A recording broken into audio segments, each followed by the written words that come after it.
E agora, o que vou fazer? Compartilhe com o CVV. Nós vamos ouvir você. Compartilhe com o CVV. E agora, o que vou fazer? Compartilhe com o CVV. Nós vamos ouvir você. Compartilhe com o CVV. E agora, o que vou fazer? Compartilhe.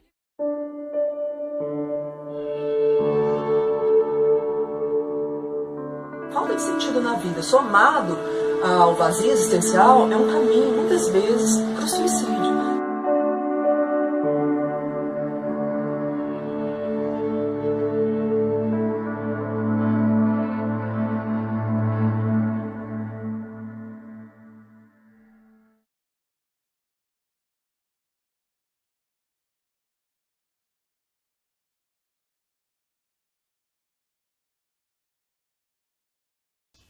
O sofrimento em relação ao suicídio é alto, afeta muitas pessoas, não apenas as pessoas que têm algum processo de sofrimento psíquico, mas também os seus familiares.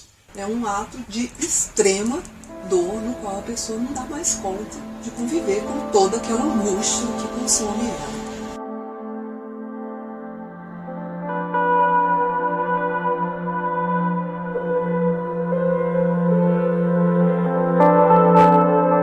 A gente precisa falar, né? A gente lembra que há 20 anos a questão do câncer de mama era um tabu. Então, quando a Cássia Kiss foi para a televisão e fez o autoexame, fez a campanha da mama, aquilo foi assim, na época foi uma grande surpresa, todo mundo ficou boquiaberto. É claro que a maneira de se falar disso, por exemplo, preconceituosa, com pouca disposição para compreender, acolher, aceitar a pessoa que está sofrendo, vai fazer mal. A Associação Brasileira de Psiquiatria, ela fala que em cada 10 pessoas que morrem pelo suicídio, 8 dão algum tipo de sinal em algum momento. A gente não percebe, às vezes, a gente não tem, às vezes, esse olhar treinado para isso. O sofrimento faz parte da vida. E todas as pessoas estão lidando com algum tipo de sofrimento. Se passa na nossa cultura que uma pessoa deve estar sempre demonstrando que está bem, que está feliz. Aquela pessoa que ameaça, de fato, se mata também. Né? E o que a gente observa nesse grupo é que as primeiras tentativas, muitas vezes se configuram como busca de ajuda. É como uma forma de dizer, gente, eu estou no limite, estou precisando de mais de ajuda. Hoje, entre os jovens, já é a terceira principal causa de morte, atrás apenas de acidentes de trânsito e homicídio. O que propõe a campanha do Setembro Amarelo? A campanha ela foi criada para fazer com que as pessoas falem mais sobre o suicídio, para que ele deixe de ser um tabu, deixe de ter esse estigma, deixe de ser uma questão assim velada. As pessoas não falam sobre suicídio, elas muitas vezes falam, aconteceu aquela coisa, ela está com aqueles pensamentos ruins. O que a gente faz no CVV não é nada demais, a gente conversa com as pessoas, né? A gente fala, a gente está aqui para ouvir a pessoa, sem julgar, de forma sigilosa, 24 horas por dia, acolhendo a dor dessa pessoa. O amarelo, ele foi escolhido porque é a cor do alerta, é a cor da vida, então ele é usado em outras campanhas também relativas à vida, como a de trânsito. E a gente entende essa questão, que falar, então, é a melhor solução no sentido de chamar a sociedade para esse problema que existe e que às vezes as pessoas não se dão conta, preferem não falar, preferem não comentar, como acontecia com o câncer de mama, com outros cânceres. E hoje assim, a gente tem uma realidade que o suicídio ele mata mais do que alguns tipos de cânceres e até o HIV em relação aos jovens. Então a gente não pode ficar indiferente a uma realidade que mata 800 mil pessoas por ano no mundo.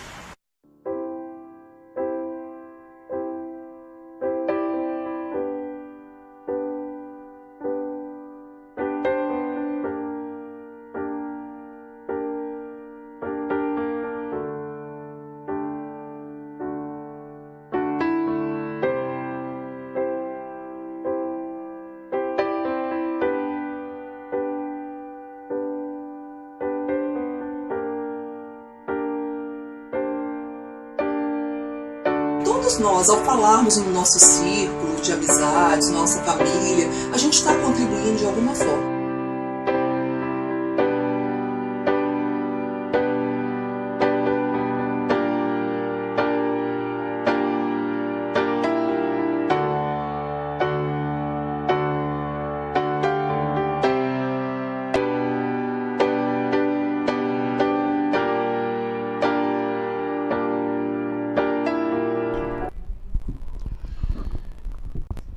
Estamos iniciando pela TV Com Sorocaba, com transmissão simultânea pelo Facebook, mais um programa Compartilhe com o CVV. No programa de hoje, continuaremos falando sobre Setembro Amarelo, com o mote Falar é a Melhor Solução, e especificamente hoje vamos falar de políticas públicas para a saúde mental. Como sempre em nossos programas, temos trazido preceitos que nortearam o voluntariado do CVV e continuam norteando. E durante esta campanha vamos refletir sobre o preceito que fala: a participação é aberta a todos que queiram colaborar desinteressadamente. Este preceito tem a ver com o filme que acabamos de assistir, que fala sobre a importância da campanha do Setembro Amarelo. No programa de hoje, vamos falar de CAPS. Vamos falar de saúde mental. A partir de 1990, a política de saúde mental no Brasil tomou uma nova orientação. O modelo anterior, centrado na internação da pessoa com transtorno mental, deu lugar ao conceito de priorizar o convívio com laços sociais da família e da própria sociedade. É certo, pois, que os CAPs desenvolvem o seu trabalho de forma humana e visando a valorização da vida. Nossos programas refletem com os convidados que nos ajudam a entender as relações emocionais e, consequentemente, a valorização da vida. No programa de hoje, vamos conversar com Vanessa Coelho. Ela é assistente social formada pela PUC de Goiás, pós-graduada em saúde mental pela Atualize e atualmente atua como coordenadora técnica do CAPS 3, Alegria de Viver. Bem-vinda, Vanessa.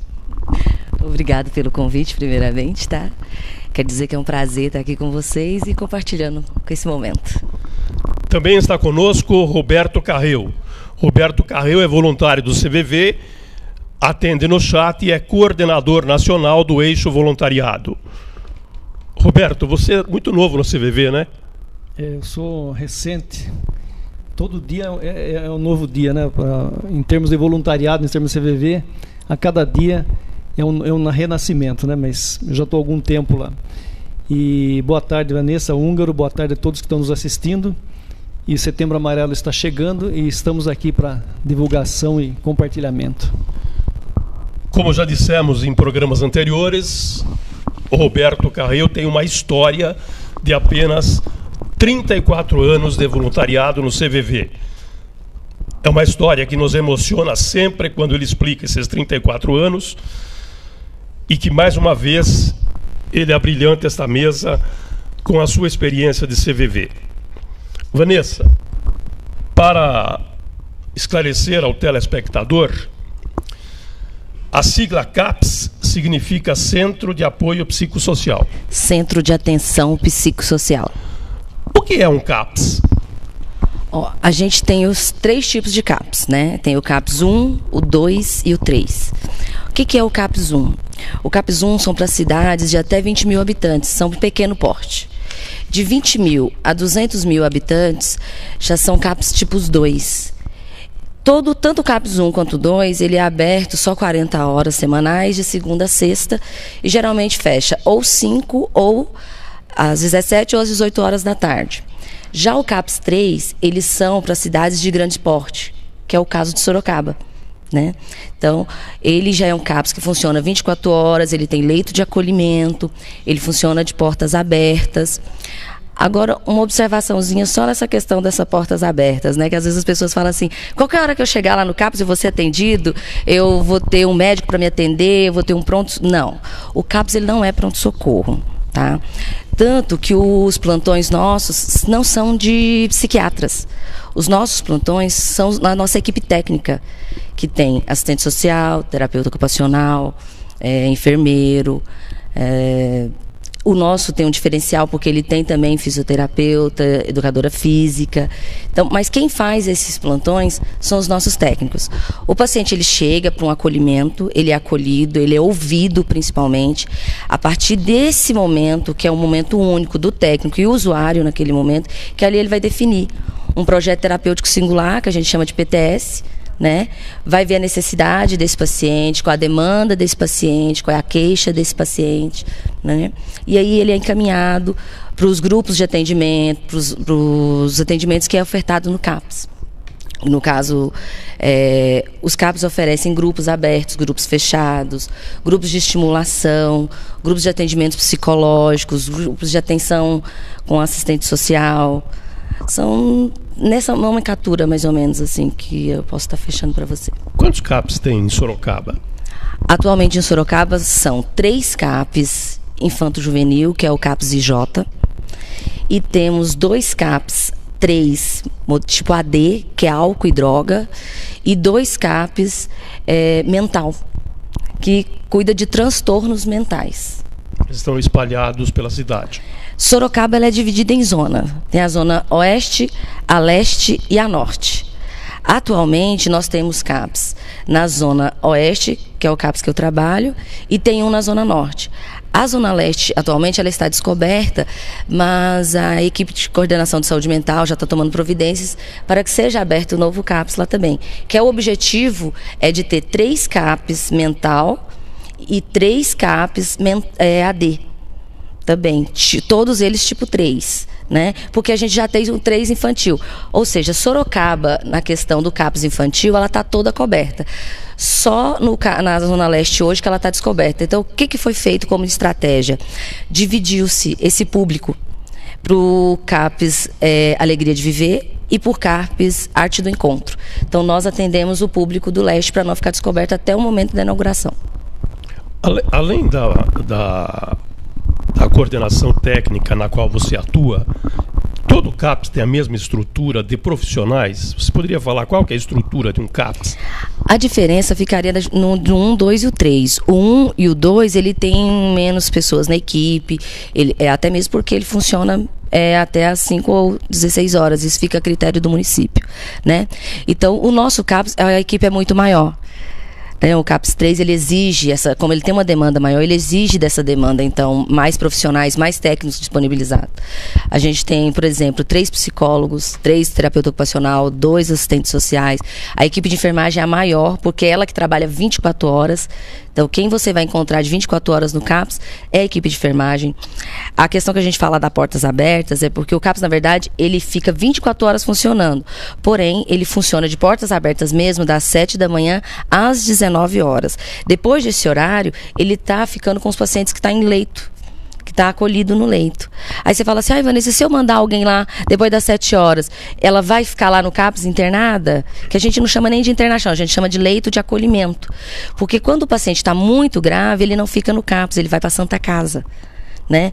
Hoje não tem mais os hospitais psiquiátricos, não tem leito psiquiátrico em hospital psiquiátrico. Os leitos hoje são em hospitais clínicos, que no caso aqui de Sorocaba é a Santa Casa, que é a nossa referência. Então, se depois das 17 horas chegarem no CAPS, não, ele não vai ser acolhido em leito. É claro, se alguém bater, a gente pode até atender, mas vai direcionar. Né? Até mesmo porque o paciente que está lá dentro, é o momento dele estar em repouso já, está mais tranquilo, ele tem que ficar quieto no leito, ele necessita desse repouso dele também. E pela segurança também de quem está trabalhando e de quem está acolhido no leito. No programa de hoje nós vamos falar sobre prevenção ao suicídio e o CAPS tem atuação nisso. Existe muita procura no CAPS para casos de suicídio? Olha, tentativas Não. Mas assim, pensamentos, porque há a diferença de pensamento e ideação suicida. O pensamento é quando a pessoa só realmente pensa, né? Agora a ideação é quando ela idealiza já uma ideia e coloca em prática. Então assim, quando se tem por pensamento, eu diria que a gente tem uma procura até relevante. Agora por tentativas, eu já não acho tão grande hoje, sabe? Mas o que o CAPS faz? O primeiro acolhimento, porque na verdade não é só o CAPS que atende nesse sentido. Tem as UBSs, tem as UPHs, que tudo faz parte da rede. Então a porta de entrada geralmente é a UBS e o CAPS. O paciente que ele chega lá e ele fala que ele está com ideação ou com pensamento suicida, ele vai ser primeiramente ouvido. Ele vai ser acolhido individualmente por um técnico.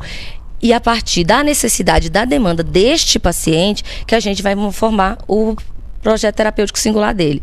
Tem casos que às vezes você precisa de uma internação imediata. Você fala assim, nossa Vanessa, mas esse caso está muito grave. Esse você precisa muitas vezes de interná-lo mesmo.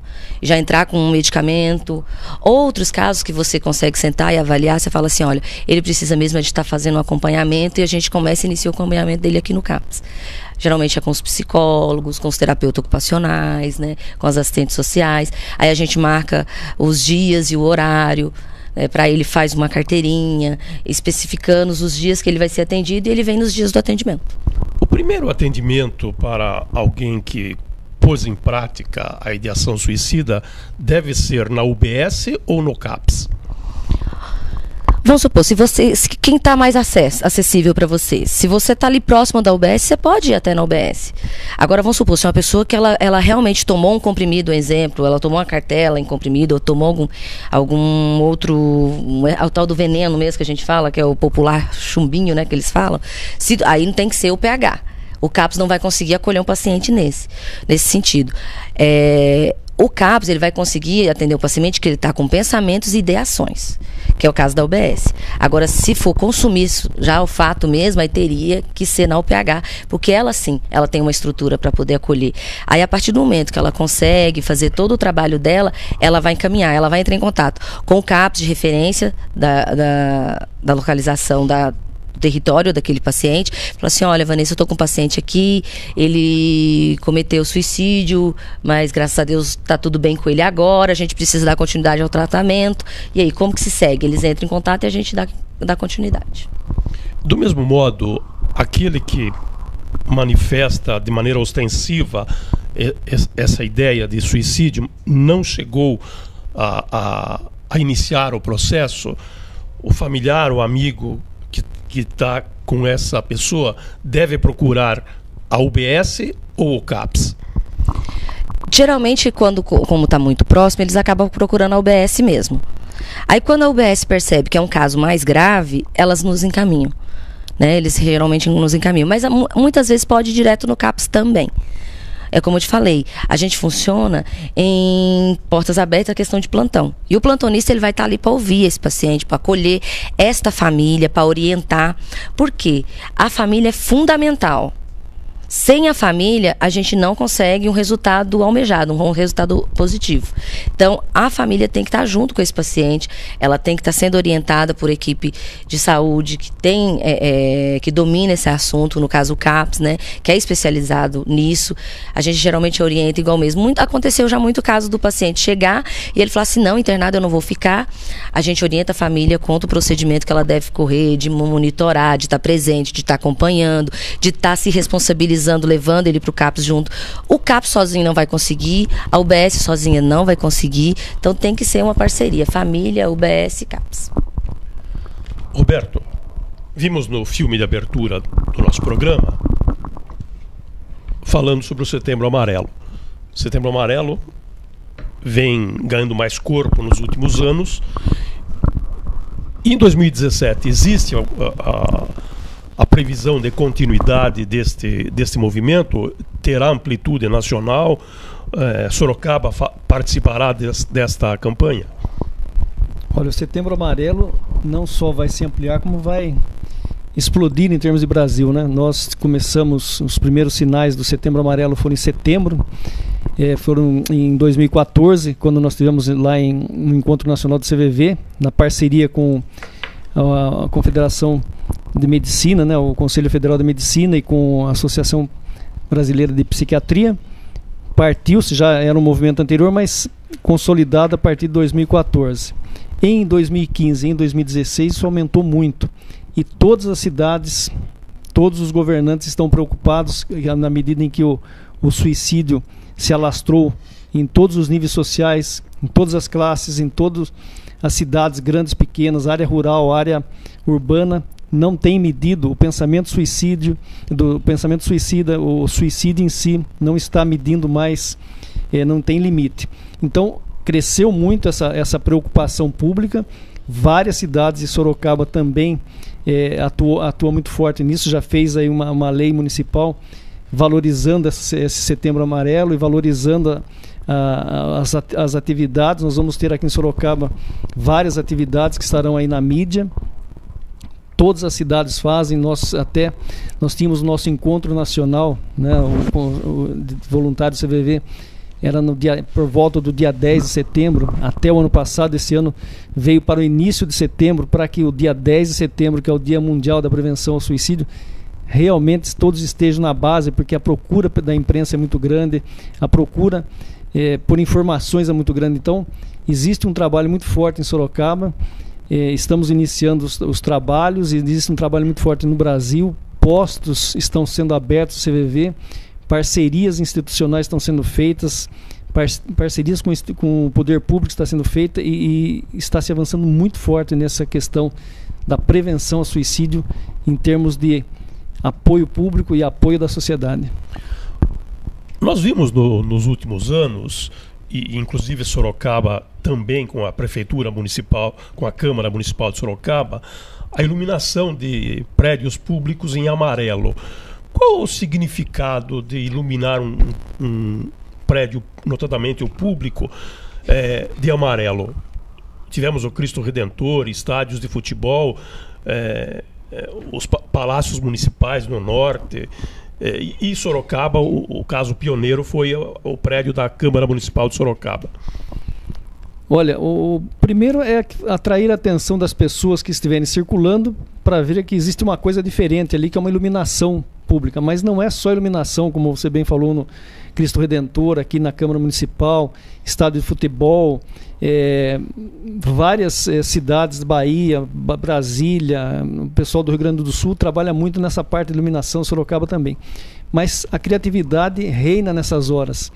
Curitiba faz um trabalho com bexigas amarelas, o Bauru faz uma divulgação com motoatas, caminhadas em praia, caminhadas. Então, a movimentação para atrair a atenção das pessoas para a realidade do suicídio e para a realidade e necessidade de se falar sobre o assunto e buscar ajuda e aumentar a capacidade das pessoas que estão próximas daquele que está pensando em suicídio, em que perceber através dos muitos sinais que se dá e passar para as pessoas. Esse tem sido o trabalho do Setembro Amarelo, e cada cidade tem um posto CVV, e sem dúvida que a Associação Brasileira de Psiquiatria também atua muito forte, a Confederação de Medicina também atua muito forte, e traz, cada um no seu estilo, no seu momento, traz novas imagens, novas iluminações, novos eventos, novas participações, para que o público diga: o que é isso?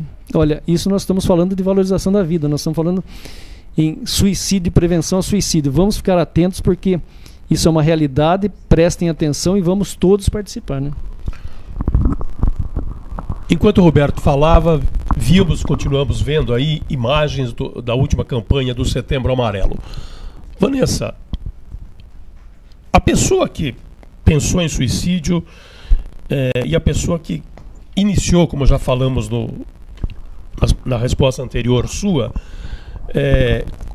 como é o tratamento dessa pessoa no CAPS? É diferente daquele que só está pensando e aquele que já tentou pelo menos uma vez?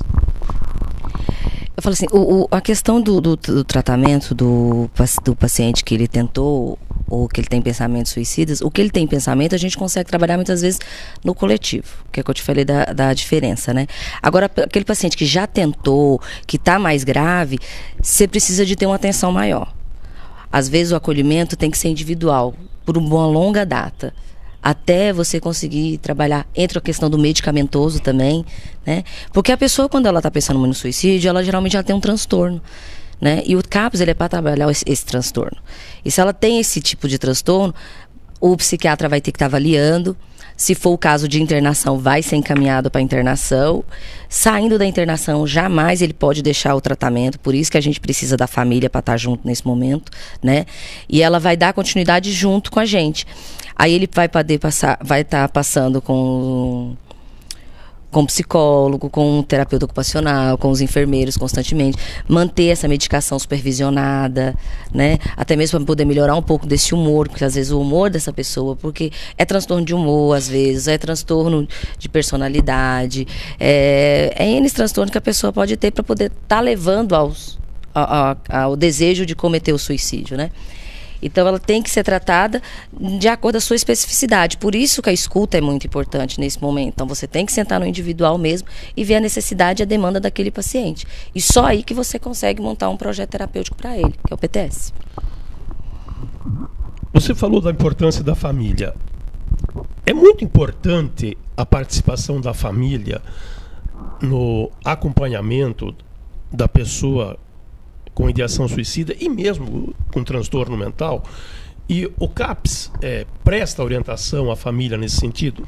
Presta. Depois do nosso intervalo. Tá bom. Vamos a um rápido intervalo e voltamos em seguida. No programa de hoje estamos falando sobre saúde mental, políticas públicas, com Vanessa Coelho e Roberto Carreu.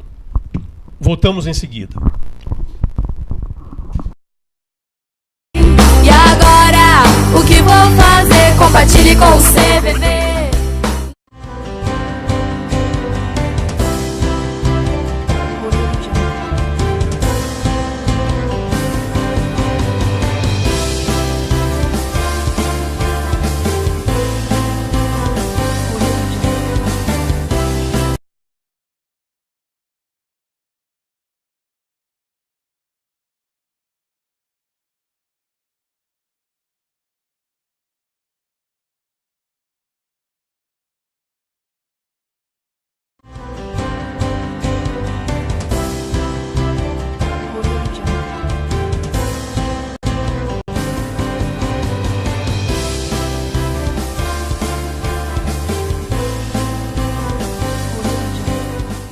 Um dos maiores anunciantes da TV brasileira é o governo federal.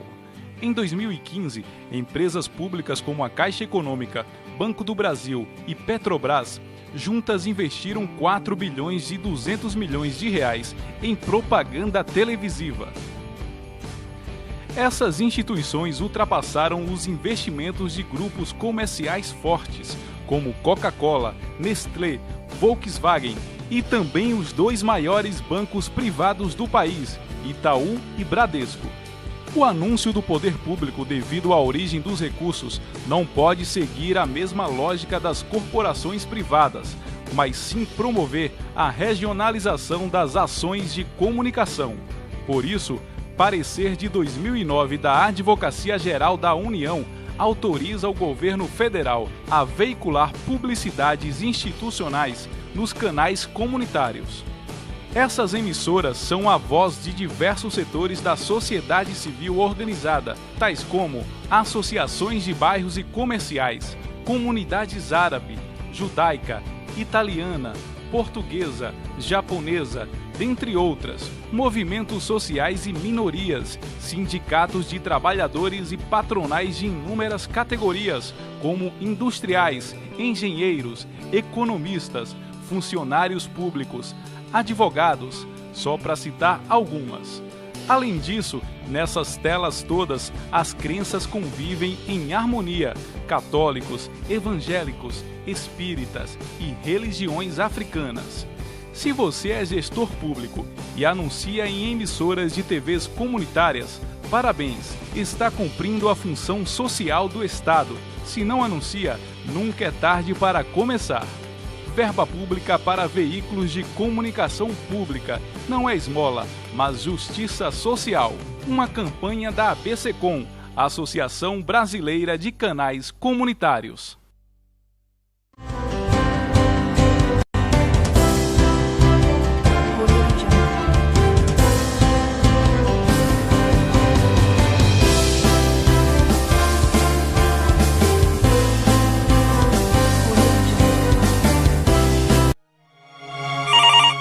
CVV, boa tarde. E agora, o que vou fazer? Compartilhe com o CVV.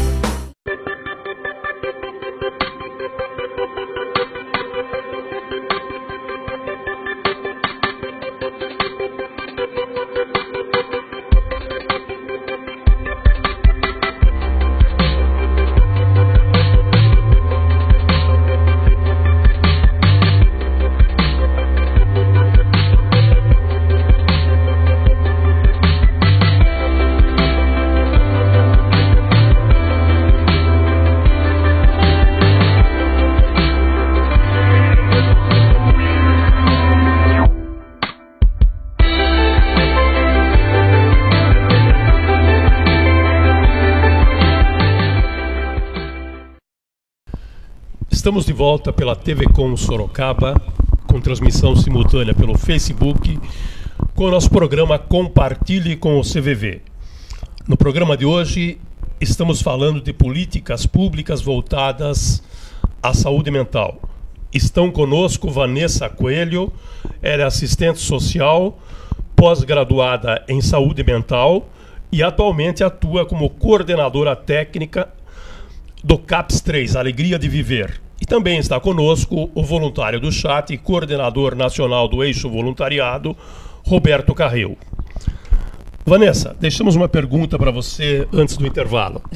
Precisamos repetir? Não, imagina, assim. Então, você perguntou qual apoio que a gente poderia estar dando para essa família, né? Nós temos um grupo, né? Esse grupo é direcionado especificamente para a família, né? No CAPS. Não é só para famílias que têm casos de filho ou de parente com a questão do suicídio. Mas nesse grupo também é todo o apoio que essa família necessita, é nesse grupo. Ele acontece todas as segundas-feiras, às 9 horas da manhã. Então, no primeiro acolhimento, a gente já fala com a família. Somente quando é visualizado no acolhimento que a família necessita desse apoio, a gente já direciona, fala, olha, tem um grupo da família, que é interessante você estar vindo, a gente orienta que você venha. Às vezes a gente até entende, porque a família trabalha, não tem tempo de ela vir toda segunda-feira, porque é às 9 horas da manhã. A gente orienta nem que seja 2 vezes no mês, para poder achar uma brechinha na agenda e ir. Mas a orientação também, ela é feita individual, porque cada caso é um caso, né? Igual, dependendo do caso que chegar, essa família precisa ser orientada individualmente. Se o filho ou o parente que está lá, ou irmão, primo, sei lá, marido, né? Se ele está com pensamentos, a gente vai, depois de ouvir ele, a gente vai sentar com essa família, explicar a situação que está acontecendo. Há casos que esse usuário ele precisa de um monitoramento 24 horas. O que a gente orienta essa família? Se revezem, que hoje fique um, amanhã fique outro familiar, que na hora de dormir outro fique próximo dele. A questão do medicamento tem que ser dado na hora certa. Seguir o tratamento no CAPS de acordo com o que foi planejado também é importante. Por isso que eu falo sempre, a família vai ser primordial no tratamento. Quando a família não compra junto com a gente essa ideia, aí fica muito complicado o nosso trabalho. Então, assim, mas essa família ela vai ficar despreocupada porque ela é orientada individualmente pelo técnico, geralmente ou pelo psicólogo ou pelo assistente social que acompanha esse caso. E ele é ouvido também, porque, querendo ou não, é muito angustiante para o familiar também. Eu tenho a mania de dizer assim, que às vezes um paciente psiquiátrico em casa, ele adoece a família, e acontece muitas vezes dele adoecer essa família. Então essa família necessita desse suporte. Então o CAPS oferece, através desse grupo e dos acolhimentos individuais quando se faz necessário. O que são residências terapêuticas e que vínculo elas têm com os CAPS? As residências terapêuticas são pacientes que moraram muito tempo em um hospital psiquiátrico, não tem vínculo familiar, e aí ele acaba assim, com o fechamento, com a luta antimanicomial e com o fechamento e encerramento dos hospitais, viu-se a necessidade de abrir essas residências. A associação que eu trabalho, ela foi pioneira. Na verdade, a lei ela é de 99 e a nossa primeira residência terapêutica ela foi aberta em 97. Porque um próprio paciente pediu, que ele via necessidade de ir para uma casinha. Ele chegou e falou para o nosso diretor administrativo, falou assim, eu quero uma casinha. Então, Falou assim, mas a casinha ali, que sentido? Aí começaram a pensar, né? Aí a gente falou assim, ó, chamou a equipe técnica naquela época, porque é nisso que focaliza hoje muito o atendimento da saúde mental. O atendimento hoje não é só exclusivo do médico, só exclusivo do psicólogo, ele é da equipe multidisciplinar. Foi chamada a equipe técnica daquela época e a equipe técnica falou assim, olha, o paciente fez um pedido, ele quer ir para uma casinha. Então, como seria essa casinha? É uma casa como a nossa. Porém, a diferença dessa casa é que algumas têm monitoramento 24 horas e outras não. Que aí entra a residência terapêutica tipo 1 e residência terapêutica tipo 2. A tipo 1 são pacientes que têm mais autonomia, ele consegue administrar melhor, não precisa de uma orientação, por exemplo, de enfermagem o tempo inteiro, ele consegue manusear, limpar, lavar a casa, cuidar, cozinhar. Ele é também mais independente, ele consegue sair fora, fazer suas compras de supermercado como nós fazemos. Ele tem a chave dessa residência, né? Então essa é a residência tipo 1. A residência tipo 2 são para pacientes com dependências. Talvez ele tenha a dependência da enfermagem, cuidados de enfermagem, por exemplo. Ele talvez não se dá conta de tomar banho sozinho. Às vezes o retardo ou o transtorno está muito grave e ele não tem condições de ficar o tempo inteiro só. Como ele não tem família, ele tem esses funcionários da residência, que são geralmente auxiliares de enfermagem, monitores e equipe técnica durante o dia. É assim que funciona uma residência terapêutica. E ela veio com esse objetivo, de dar dignidade a esses moradores de longa data de hospital psiquiátrico e que eles precisam voltar para casa. Porque a gente entende que os moradores, eles não têm que morar em hospitais. Eles têm que ter uma casa. Assim como eu volto para minha casa todo dia, vocês também voltam para suas casas todos os dias. Eles também, depois que saem do acolhimento deles no CAPS, eles têm que voltar para casa. Por que vinculado a um CAPS, que foi o que você me perguntou? Porque paciente de residência terapêutica, eles têm transtornos mentais. Então, se ele é um paciente que tem transtorno mental, ele necessita de um local para ele efetivar o tratamento dele, né? Acontece muitas vezes do paciente ter um surto, vamos supor, se ele teve um surto na residência, pode acontecer de ter. Ele vai ser levado para onde, Vanessa? Para o PH, se for necessário, o SAMU vai ser chamado, o SAMU leva esse paciente para o PH, assim que ele dá uma estabilizada, eles entram em contato conosco e falam, seu paciente está assim, melhorou, como que a gente pode fazer? Se for necessário, ele é acolhido no leito CAPS, até ele estabilizar para poder retomar sua vida normalmente. Existe custo para os atendimentos que são feitos através do CAPS para a pessoa que é atendida? Não. O CAPS ele é totalmente SUS. Ele é do SUS mesmo. Ele veio da portaria da 336 que já focalizou isso, né? Ele foi criado com o intuito para poder... Eu não gosto muito quando fala assim, substituir o hospital, porque nós não somos hospitais, né? Então a gente não está aqui como substituição. Mas o CAPS ele já foi criado com esse intuito para dar o apoio e ele é totalmente gratuito porque ele é SUS, ele é Sistema Único de Saúde. O CVV tem uma experiência de tratamento de dependentes e mantém um hospital no Vale da Ribeira, o Hospital Francisca Júlia. Vamos assistir a um filme que fala sobre isso. Vamos falar um pouco desse espaço que a gente está aqui, que é o Hospital Francisca Júlia. Quando que foi fundado? Por que surgiu Francisca Júlia? Né? E por que da necessidade do Francisca Júlia aqui em São José dos Campos, né? O Francisca Júlia, ele surgiu 10 anos depois do trabalho de prevenção, do início do trabalho de prevenção do suicídio. Ele foi inaugurado, o Francisca Júlia foi inaugurado aqui em 12 de agosto de 1972. Então, próximos aí, esse ano completamos 39, ano que vem estaremos completando 40, enquanto o CVV, Prevenção do Suicídio, completa 50. O Francisca Júlia surgiu, eu costumo dizer que é pela indignação dos voluntários da época. Porque à época, nos plantões de prevenção do suicídio, ou no plantão, porque só tinha um na época, muitas pessoas que compareciam para ser atendidas nesses plantões, 10%, melhor dizendo, dessas pessoas tinham questões de psiquiatria, necessitavam de atendimento médico, necessitavam de orientação de profissionais. E os voluntários na época caminhavam, querendo ajudar essas pessoas em procurar internação para essas pessoas, e muitas vezes não encontravam, e muitas vezes não achavam. Então decidiram, eles mesmos construíram uma clínica de repouso para atender essas pessoas.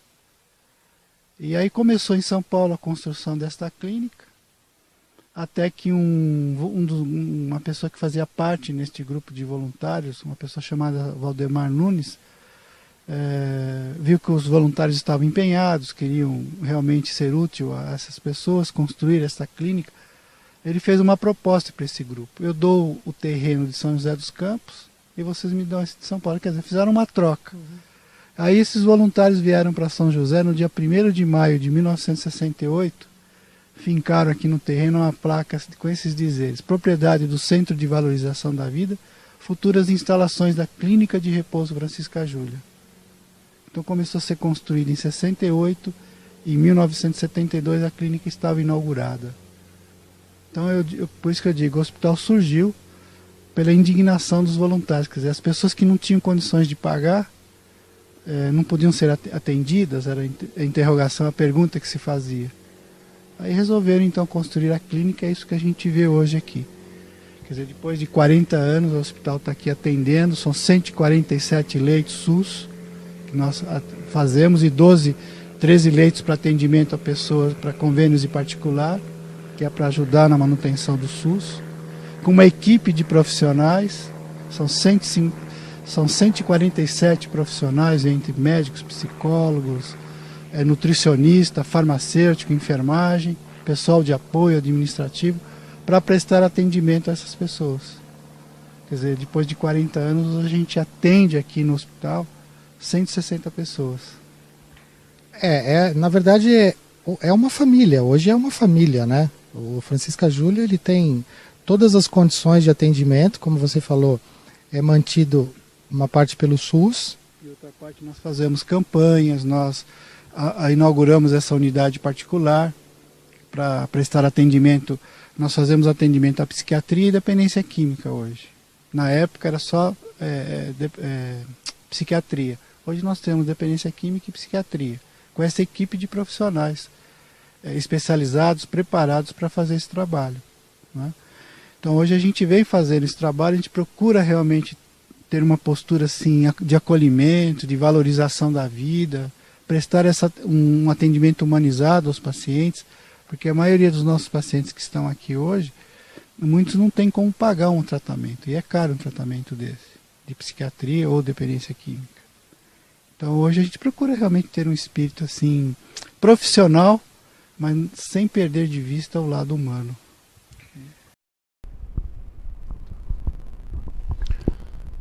Estamos de volta com o programa Compartilhe com o CVV, falando hoje sobre políticas públicas de saúde, a saúde mental. Roberto, a palavra é sua.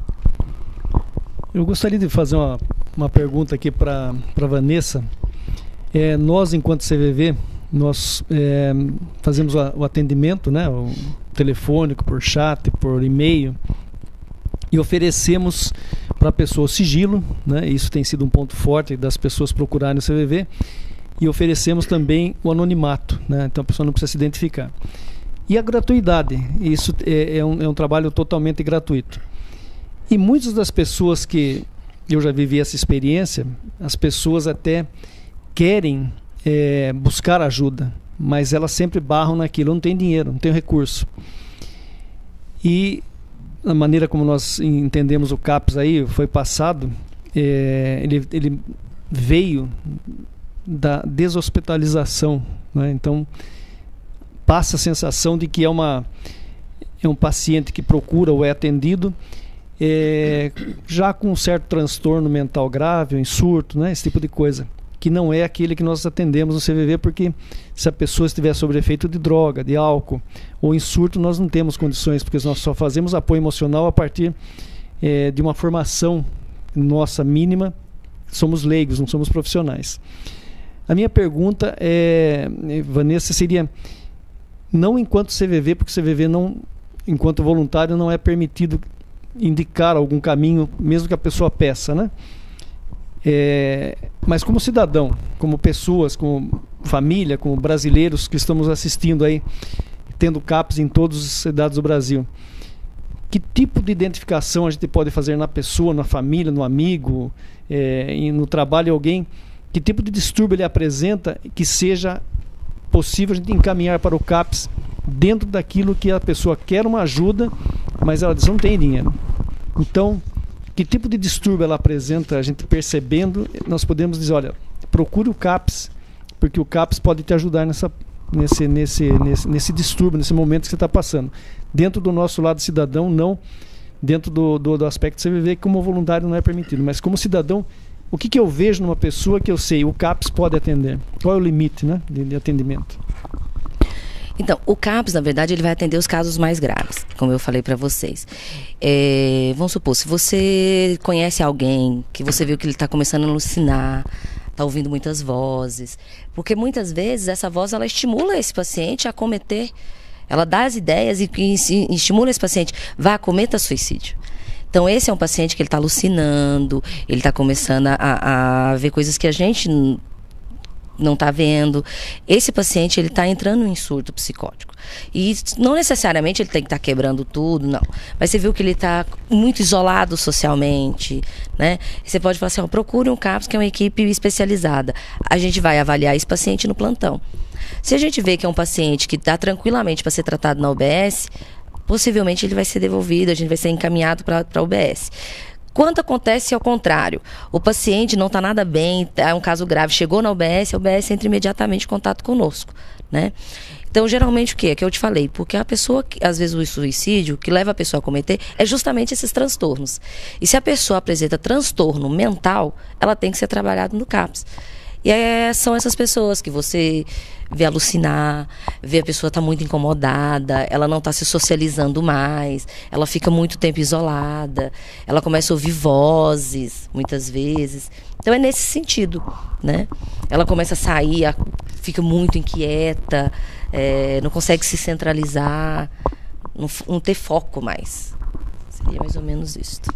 Vanessa, o que é Rede de Atenção à Saúde Mental? A RAPS, Rede de Atenção Psicossocial. A rede é o seguinte, porque o CAPS ele não funciona sozinho. Ele tem uma rede. A saúde mental ela não funciona somente no CAPS. O CAPS não é o único especialista em saúde mental. Então, quem faz parte dessa rede? O SAMU, ele faz parte dessa rede. A UBS, que popularmente chamamos de postinho de saúde, né?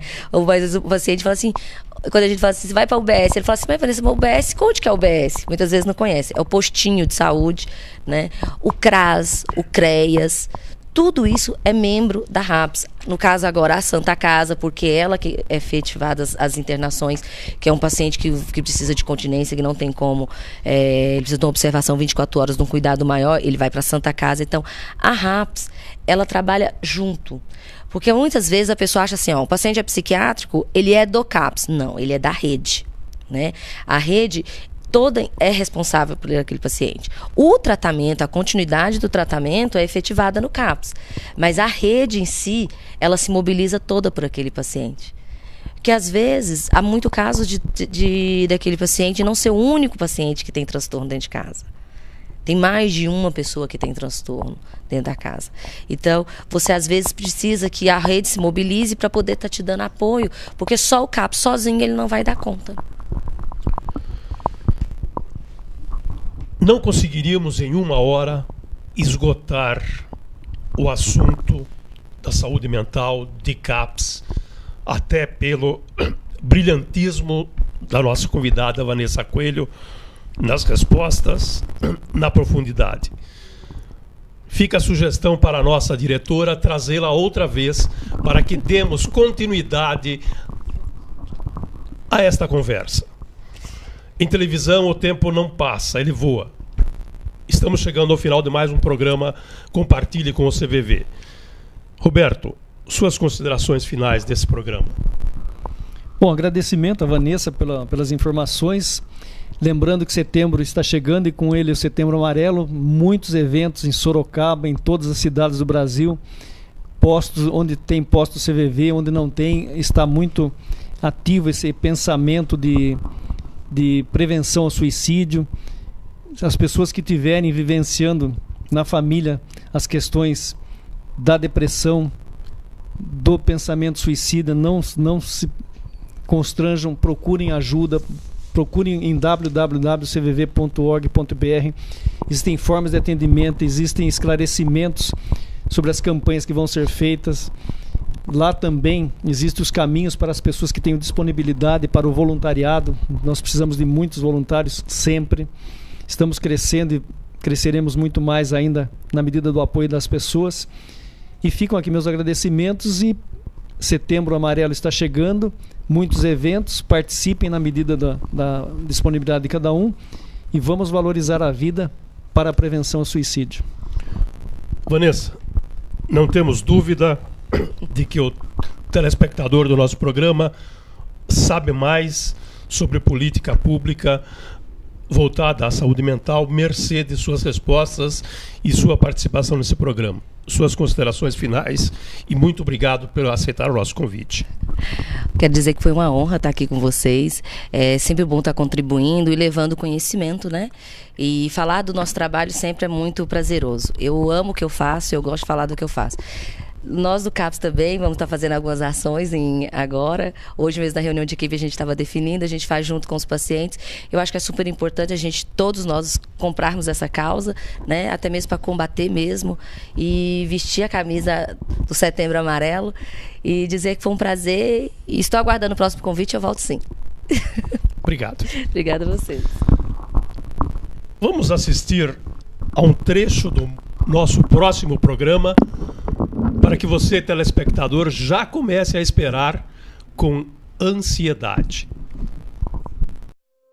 Eu surto, quebro as coisas da cozinha, da sala, surto. Tem preconceito, minha família. Eu tenho doente, pensa doente, doente, é louca. Assim.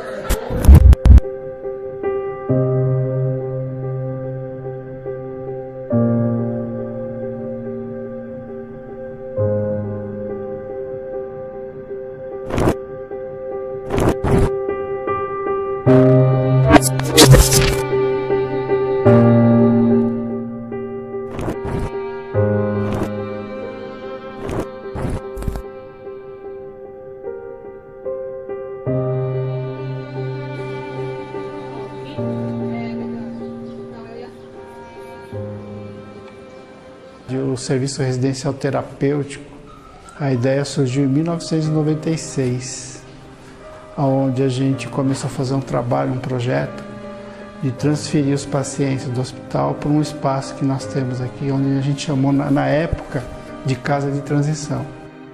Eram pessoas que eram abandonadas pelas famílias, não tinham referência familiar nenhuma. Segundo, a gente sempre acreditou que as pessoas fora do hospital teriam melhores condições de vida.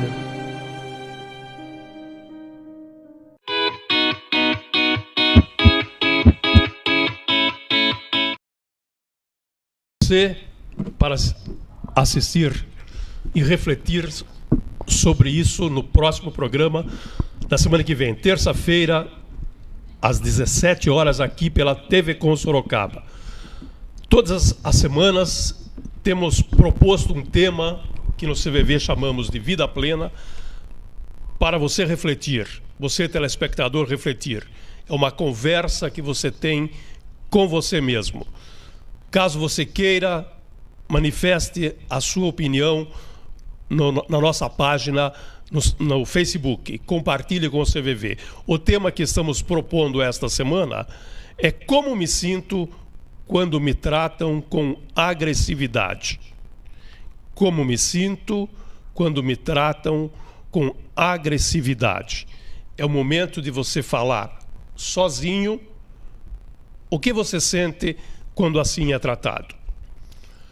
Como disse o Roberto, o CVV sempre precisa de voluntários. Se você se sente motivado para esta causa, faça a sua inscrição. Aqui em Sorocaba, o próximo curso de preparação para voluntários será em outubro. Se você quiser mais informação, especificamente em Sorocaba, contate-nos pelo telefone 3232-4111 ou visite a página do CVV www.cvv.org.br.